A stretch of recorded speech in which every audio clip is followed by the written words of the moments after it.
প্রিয় বন্ধুরা, কেমন আছেন সবাই? আশা করি সবাই ভালো আছেন। দেশ এবং দেশের বাইরে থেকে এই মুহূর্তে যারা আমাদের এই ভিডিওটি দেখছেন তাদের সবাইকে জানাই আরএসকে টিভির পক্ষ থেকে প্রীতি ও শুভেচ্ছা।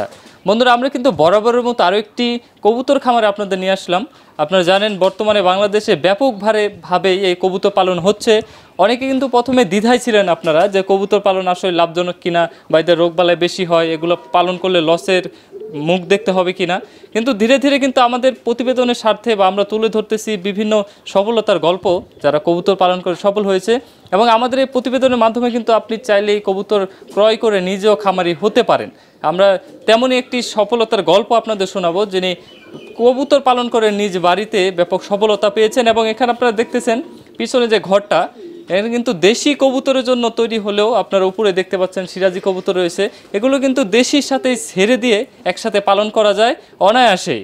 আপনিও যদি কবুতর প্রেমী হয়ে থাকেন তাহলে অবশ্যই শেষ পর্যন্ত থাকতে হবে, কারণ এই প্রতিবেদনে অনেক তথ্য পাবেন যেগুলো নতুন খামারিদের জন্য অনেক গুরুত্বপূর্ণ। তো দর্শক, চলুন দেরি না করে শুরু করা যাক। বন্ধুরা, খামারি অসুস্থ থাকার কারণে পুরোটা প্রতিবেদন আমাকেই কভার করতে হচ্ছে, কারণ আপনারা দেখতে পাচ্ছেন এই যে এই পাশে যদি আমি একটু দেখাই আপনাদের, এটা হচ্ছে মূলত এখানকার কবুতরের ঘর। এখানে কিন্তু অলরেডি একটা কিন্তু মানে বাচ্চা নিয়ে বসে আছে। আর এই পাশে যদি আপনাদের একটু দেখাই বাচ্চার সাইজগুলো, এই যে আপনারা দেখেন, এ হচ্ছে বাচ্চা, বেশি দিন কিন্তু বয়স না এটার। যেমন কি সুন্দর নাদুস নুদুস হয়ে গেছে। আর এদের কিন্তু খাদ্য থলিটা কিন্তু সবসময় ভরা থাকে, কারণ এদেরকে ভালো পরিচর্যা করে। দেশি কবুতর পালনের এটা একটা ভালো উপায় হচ্ছে, দেশি কবুতরের যেই মা থাকে বা বাবা থাকে তারা কিন্তু সন্তানের ভালো পরিচর্যা করে। অনেক সময় ফেন্সি কবুতরের জন্য কিন্তু একটু কষ্টকর হয়ে যায়। ফেন্সি কবুতরের যে ডিম থাকে সেটা কিন্তু ফোস্টার করাতে হয় দেশি কবুতর দিয়ে। এই যে দেখুন দুটা বাচ্চা কি সুন্দর ফুটফুটে। এখানে কিন্তু আরও ছোট ছোট বাচ্চা আছে, সেখানে কিন্তু হাত দিতে দিবে না। এবং এদিকে কিন্তু প্রত্যেকটা বাসায় আমি দেখতেছি ডিম আছে, বাচ্চা আছে। পাশাপাশি উপরে যে ঝুড়ি ব্যবহার করা হয়েছে বন্ধুরা, ঝুড়ি দিলে আরেকটা সুবিধা, এর আগে একটা প্রতিবেদনে আপনাদের দেখিয়েছি যে ঝুড়িতে কবুতর পালন অনেক সুবিধা, কারণ এটাতে বাতাস ঢুকে, তারপরে রোগবালাই কম হয়, পোকামাকড় জন্মাতে পারে না। এবং তারা মনে করে যে তারা মুক্তভাবে কোনো একটা মানে মুক্ত জায়গায় তারা বসবাস করতেছে, তাতে তাদের শরীর স্বাস্থ্য ভালো থাকে, পাশাপাশি তারা পুষ্ট হয়। এই যে এই পাশে যদি একটু দেখাই, এই যে এখানে সিরাজি কিন্তু আপনারা দেখেন দেশি কবুতরের মতো কি সুন্দর, কিন্তু সিরাজি কবুতরও এই কবুতরের সাথে কিন্তু মিলে গেছে এবং মিলে গিয়ে কিন্তু বাচ্চাও দিচ্ছে। আমি যদি আপনাদের একটু দেখাই, যদি আমাকে ঠোক না দেয়, এই যে আপনারা দেখুন, এই যে বাচ্চা কিন্তু কি সুন্দর পুষ্ট। এই যে দেখুন আপনারা, কিন্তু সিরাজির বাচ্চা দেশি কবুতরের মতো, দেশি কবুতরের ঘরেই কিন্তু ডিম পাড়তেছে, বাচ্চা তুলতেছে। দেখুন কি সুন্দর একটা দৃশ্য।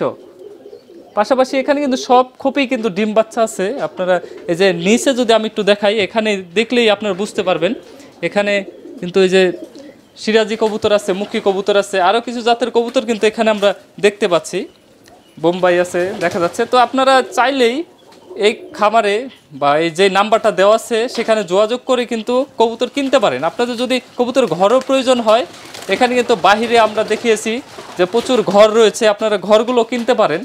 তাহলে হয়তো আপনার আলাদা করে নতুন করে ঘর তৈরি করতে হচ্ছে না। আর ঘরের মাপটা একটু দেখে রাখবেন, এটা কিন্তু স্কোয়ার করে একটা ঘর তৈরি করা হয়েছে, যেখানে কবুতর যদি প্রচুর ঝড় তুফান হয় বা আমরা জানি যখন শস্য রোপণ হয় তখন কিন্তু মানে বিলে বা মাঠে তখন বিষ দেওয়া হয়, বিষ ছিটানো হয়, তখন কিন্তু কবুতরের একটা বড় ধরনের ক্ষতি হয়। কবুতর যদি সেই বিষটা খেয়ে আসার পর কিন্তু মারা যায়, এতে কিন্তু খামারই লস হয়।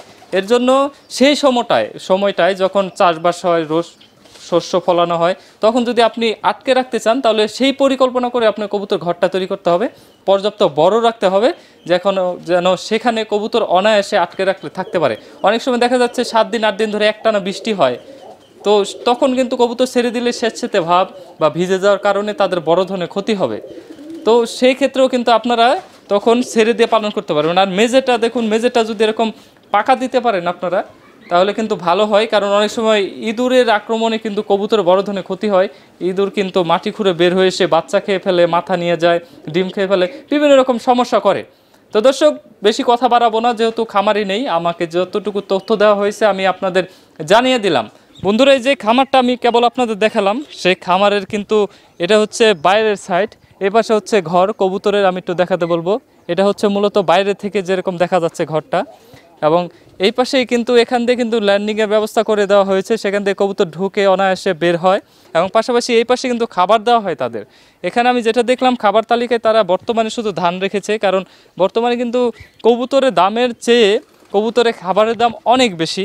যেখানে কিন্তু অনায়াসে কবুতরগুলো খাবার খাচ্ছে। এখানে আপনারা লাক্ষাও দেখতে পাচ্ছেন, সিরাজি, লাক্ষা, মুখী, মানে বোম্বাই, বিভিন্ন রকম কবুতর কিন্তু এখানে রয়েছে। আমরা দেখতে পাচ্ছি কিছু বিদেশি জাতের কবুতরও রয়েছে, এবং সাদা কিন্তু কবুতর রয়েছে এখানে। আর এই যে পাশেই যে আমি আপনাদের বললাম যে আপনারা যদি ঘর কিনতে চান, এই যে কবুতরের ঘর কিন্তু এখানে রয়েছে। এটা কিন্তু একটু আলাদা, কারণ এটা হচ্ছে নিজের হাতে তৈরি করা, পুরোটা নেট দিয়ে, এবং যেন আলো বাতাস ঢুকে। এটা কিন্তু খরচ কম হয়েছে, সেই হিসাবে আপনারা বাকিটা কথা বলে নিতে পারেন। এখানে কিন্তু প্রচুর ঘর রয়েছে, আপনারা দেখেন। কারণ আমি আপনাদের ঠিকানা দিচ্ছি, আপনারা একটু বুঝে শুনে কিনবেন। আপনাদের যেহেতু টাকা, আপনারা সেটা বুঝবেন ভালো করে, তাই আলাদা করে আসলে দেখিয়ে দিলাম ঘরগুলো, যেন আপনারা অনায়াসে সেটা বুঝে শুনে কিনতে পারেন। আর এই যে সুন্দর একটা পরিবেশ দিতে হবে কবুতরের, যেন কবুতর সেখানে অনায়াসে থাকে। আর এখানে কিন্তু এই যে খাবারের মধ্যে আরও দেখতেছি যে এখানে চাল রয়েছে, এই যে আপনারা দেখুন, এটা কিন্তু চাল, এই চাল কিন্তু খাওয়ানো হচ্ছে। আয় আয় আয়, আসলে আমার ডাকে আসবে না, অপরিচিত মানুষের ডাকে কবুতর আসে না। এই ছিল মোটামুটি বাইরের অংশ। আপনি যেখানে কবুতর পালন করবেন, আপনার যদি বিল অঞ্চল হয়, বিলের সাথে বাড়ি হয়, তাহলে কিন্তু আপনার জন্য আরও ভালো হবে। তাহলে আপনি খুব সহজেই কিন্তু কবুতর পালন করে লাভবান হতে পারবেন। তো দর্শক, চলুন আমরা আবার ভিতরে যাই। ভিতরে গিয়ে বাকিটুকু আপনাদের দেখিয়ে বলে দিচ্ছি কিভাবে যোগাযোগ করবেন, কিভাবে কিনবেন, এবং কোন নাম্বারে যোগাযোগ করবেন। চলুন দর্শক। তো আপনার যদি কবুতর প্রয়োজন হয়, কবুতর ক্রয় করতে চান, তাহলে এই খামারির সাথে কথা বলতে পারেন। তার সাথে কথা বলে আপনারা যোগাযোগ করতে পারেন এবং চলে আসতে পারেন। এটা কিন্তু গফুরাবাদ স্টেশনের সাথেই, একটি গ্রামে, একদম স্টেশনের সাথে কিন্তু সেই খামারে কিন্তু দোকান রয়েছে। তো সেখানে গিয়ে যোগাযোগ করে কিন্তু আপনারা কথা বলতে পারেন, আর বাকিটা ফোনে সেরে নেবেন। দামাদামি সেটা আপনারা তার সাথে বুঝবেন। আমার দেখানোর কাজ আমি দেখালাম, আপনারা হয়তো পরামর্শ করে বুঝে শুনে অভিজ্ঞ কাউকে নিয়ে এসে দেখে শুনে কিনবেন। দর্শক, ক্যামেরাম্যান পল্লব কস্তাকে নিয়ে আমি বিদায় নিচ্ছি। মুকুল ক্রুজ। সবাই ভালো থাকবেন, সুস্থ থাকবেন। আল্লাহ হাফেজ।